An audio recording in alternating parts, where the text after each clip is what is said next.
after a year, andito na naman ako sa airport ng Jensen. So, today is, March 30. So, birthday ko kahapon, guys. Nag-42 ako kahapon. So, March 30, flight ko papuntang Manila, Jensen, Manila. So, tomorrow is yung appearance ko sa Turkish Embassy. So, sana walang problema, isang appearance lang. At sana hindi ma-deny para isang gastos lang po. And then, after ko ng appearance sa embassy, alauna magpipidos ako. So, isang araw lang. Tapos, Martes, balik ako ulit dito.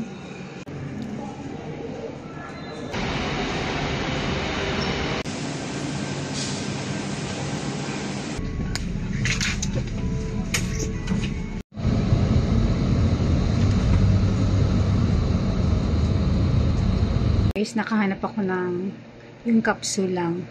Kahit kaliit na room, 499.50. So, dito na ito around Makati. Ayan siya. O, diba? Kasi nung nag-inquire ako dun sa may hotel na malapit din sa may Turkish Embassy. Yung guys, yung presyo is 2,000. 12 nun ang out. Doon naman sa Sogo, ganun din. Mahigit parang 1.8. 12 hours. So, ang laki guys, ang mahal, as in, gusto ko nga makatipid. Kaya naghanap ako sa Facebook.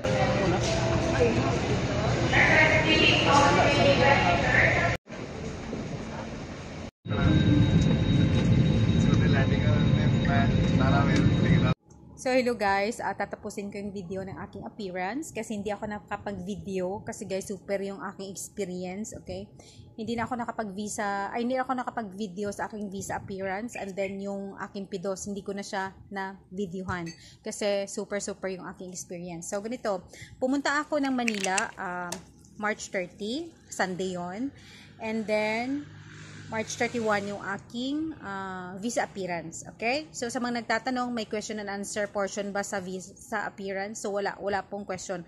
Yan yung sinearch ko guys sa lahat ng mga nagva-vlog about sa Turkey or appearance, sa visa appearance. Yun yung aking hinanap kung ano ba yung question and answer portion doon. Bakit may mga nadi-deny. Okay? So, yung denial pala ng visa, Turkish visa or working visa, ng mga nannies or whatsoever, depende pala yun sa sitwasyon ng amo, okay? Kung may capacity silang mag-hire, doon pala yun. Hindi pala yun sa ating question and answer portion, okay?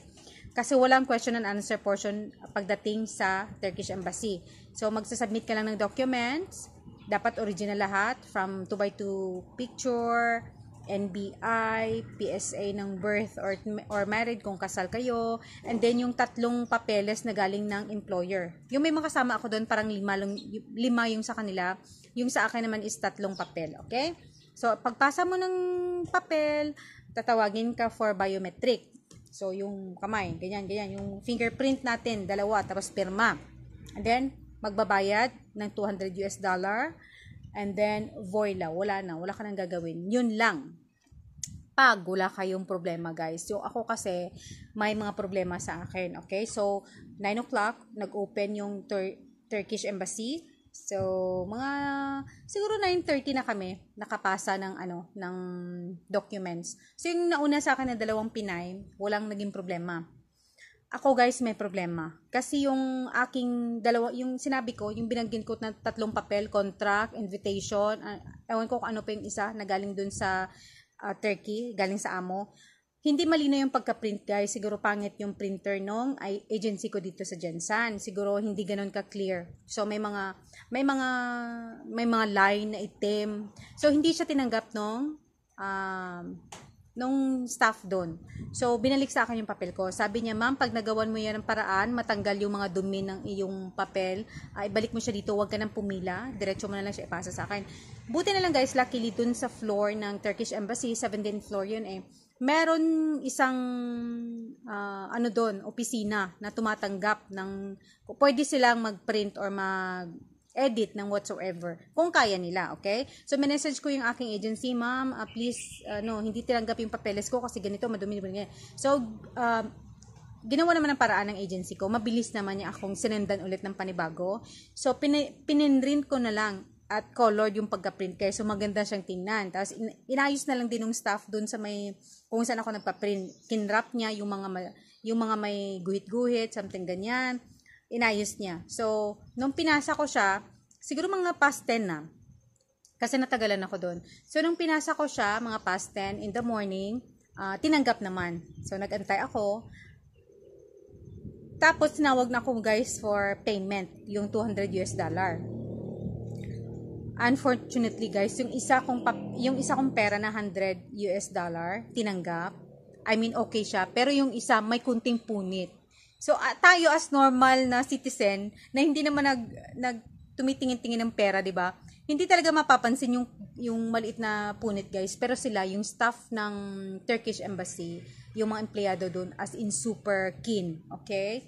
They're very keen doon sa mga papel, sa mga pera na binibigay natin sa kanila. So, ibinalik yung isa kong 100. Ibinalik din yung 100 na natatanggapin nila. So, naghanap ako, malayo pa guys, malayo pa yung lalakarin mo. Kasi, yung Turkish Embassy, para mga building lang yan dyan sila. Walang dyan na area, walang mga shop-shop na may mga Jollibee, whatever. Lalakad ka pa doon sa pinaka-center. Okay? Doon yung may mga Jollibee, may mga money changer, may mga KFC, yung parang parang andun lahat ng mga establishment. So, malayo guys, tinakbo ko, may dala pa akong bag na parang almost 4 kilograms. Tapos may tubig pa yun. Tinatakbo ko siya kasi inahabol ko yung alauna, may pidos ako. So, doon, nakahanap ako ng money changer. So, pinalit ko yung 100 ko, nagbayad lang ako ng 100 pesos na charge. Kasi, syempre naman, di ba, alam nga namang hindi sila kikita sa'yo. Tapos, tinignan ko, wala siyang punit. Bago siya. Bumalik ako ng Turkish Embassy. So, hindi na ako nagpila. Binayad ko na diretso doon sa staff. Guys, merong adhesive tape. Hindi ko talaga napansin guys yung adhesive tape kasi doon siya nakalagay sa, 'di ba yung pera merong parang thread, ay parang sinuli, ay parang tali, yung ganon. Doon siya nakalagay. So kasi 'di ba may talagang mga kakapaka doon sa yung parang tali na yon na nakalagay doon, yung parang di ba pag hawakan mo yun, talagang nagpuputrod siya. Yung may something ka na mafe-feel. Doon nakalagay yung adhesive, guys. Hindi talaga mapapansin ng naked eye natin, ng mga normal na tao. Pagdating dun, guys, nakita na naman, ma, merong adhesive dito, ma'am, oh. Nung pinoint niya na yung adhesive, saka ko siya napansin. O, di ba? Pumunta na naman ako ulit bumalik na naman ako doon, mga past 12 na. Past 12. Naghanap ako guys, wala akong mahanap na may mga bago, yung iba ayaw tanggapin, ganito ganyan. Siguro almost 1 hour ako doon or half an hour ako naghanap. Kasi parang bumaba ako 12:00 na eh. Hinanap ko na naman yung kung saan ako pwedeng makahanap ng bagong pera. So luckily, merong isang doon, parang Maranao siya. Hinanapan niya ako, iniwan niya ako doon sa shop niya, hinanapan niya ako, pero naningil siya ng 300 per $100. So, $100 lang naman yung papalitan ko. So, nabayad na ako ng 300 sa kanya. Tapos, yung binigay niya sa akin, guys, bagong-bago, parang hindi nahawakan yung pera. Okay? So, sabi niya, ilagay mo na sa folder mo, wag mo nang hawakan kasi baka matupi or whatever, hindi na naman tanggapin niya doon. So, ayun, dumating ako doon sa Turkish Embassy ulit, mga almost 12:45. So, alauna na lang guys, magpipidos na ako. Tapos, ang pidos ko, doon pa sa may Ermita. So, galing akong Makati. Pupunta pa akong Ermita guys, para magpidos. Okay? So, kinakabahan ako. Sabi ko, baka hindi ko kayanin yung na matapos at hindi ako makapagpidos. Sabi kong ganun. Kasi one day lang, pag Tuesday, uwi na naman ako dito ng Mindanao. Okay? So, yun luckily guys, mga parang 5 minutes before 1, tinanggap yung pera ko. So, okay na. Binigyan ako ng reference number. So, huwag niyong kalimutan yung reference. Yung papel nyo na nakalagay doon, yung resibo ng inyong pinambayad. So, yun. Pumunta ako sa baba. Hindi gumana yung angkas ko na app. Buti na lang yung nakausap ko na si kuya na angkas driver. Sabi niya, ako na magbubook, ma'am. ano niyo ako, i-hotspot. Pero ayaw gumana. So sabi niya, okay, dahil ayaw gumana, ikaw na bahala kung magkano ibabayad mo sa akin. Sabi ko, kuya, nung una akong i-book sana kanina, nung sabay ko, 93 pesos. O kalimba 100. Sabi niya, ma'am, pwede dagdagan mo konti. So, may consideration naman tayo, di ba? At pasalamat ko na din na pumayag siya. Sabi ko, sige kuya, 150. O, pumayag siya. So, hinatid niya ako doon. Dumating ako ng, guys, umalis ako ng Turkish Embassy, doon sa baba, sa building na yon, around 1:15 siguro. O, mga 1:15 na. So, alauna yung Pidos, di ba? So, dumating ako ng Pidos around 12:45 na. Mabilis si kuya. Yung kakabahan ka lang konti. Yung mga gilid-gilid, ayun, sinusuong niya para mapabilis kami. Pero late pa din ako kasi dumating ako doon 1:45 na, almost 2 p.m. Pinray ko lang na sana tanggapin ako nila kasi nga, di ba, the next day wala na akong chance. Holiday pa naman ng Tuesday na yon. So wala akong chance na makapag-Pidos again or ano. So yun, tinanggap ako doon sa taas. Nakapag-Pidos, mga before 5 na tapos yung Pidos namin, umuwi ako, pumunta ako ng airport. Yun guys, doon natapos ang lahat at then nakauwi ako dito. So after 2 days ata, or the next day, nag-email yung Turkish Embassy na this is your reference number, kindly send this to your employer. So yun, sinend ko sa agency na ang nag-inform sa amo na yun yung aking reference number. So, ngayon is ano na ba ngayon? Monday, April 14? 16? 15? Ilalagay ko na lang dito guys kasi nakakalimutan ko na yung date. Okay? So, nag-aantay pa din ako until now ng aking, kung ano na yung aking visa. Anong status ng aking visa. So, sana isang appearance lang kasi mahal guys. Mahal yung pamasahe. Okay? Yung pamasahe ko is almost 10,000 balikan. So, dun, yung mga taga Mindanao, yan ang problema guys. Sa pamasahe tayo magagastusan. Okay? So, pag pick up na naman ng visa, if ever na okay na siya, so pamasahe na naman. Balikan na naman yun. Kasi babalik pa ulit dito. So, hindi naman kasi mag-i-effect agad yung visa. Kasi yung time na nag-appearance ako doon, yung isang babae na nag-pick up ng visa niya, di ba ano yon, March 31. So, narinig ko na sabi nung nag-release ng passport niya, sabi niya, ma'am, yung visa mo is, ang effectivity nito is May 20 pa. So, hindi ka pwedeng umalis papuntang Turkey hanggat hindi pa nag-May 20. So, hindi ko lang alam kung tourist visa siya or working visa, okay? Hindi ko lang natanong. Kasi at that time, madami kaming kasabayan na tourist sa Turkey ang kanilang in-applyan, okay? So, yung sabi ko na May 20 pa yung effectivity ng kanyang visa, hindi ko alam kung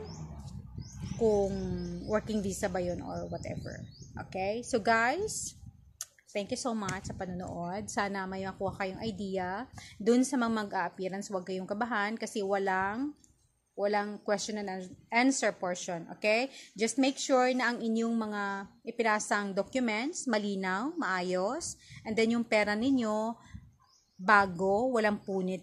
Hindi naman talaga na super bago. Basta wala lang siyang punit, guys. Walang adhesive tape na nakalagay, yung mga ganun. Kasi strict yung Turkish Embassy. Para hindi na kayo pabalik-balik, okay? Lalo na yung sa umaga mag-appearance kayo, sa tanghali may Pidos kayo, may schedule kayo ng Pidos. So, mas maigi, malayo pa lang, asikasuhin nyo yung mga papel ninyo na dapat maayos, ganito, ganyan, walang gusot yung mga pera, something like that, okay? Inform nyo din yung inyong agency na pag i-print nila yung inyong mga papel, dapat maganda at walang dumi para tanggapin ng Turkish Embassy. So, yun lang guys. Maraming salamat. Para dun sa mga mag-appearance, good luck to you. Okay? Sana nakabigay ng idea itong aking video ngayon. Thank you!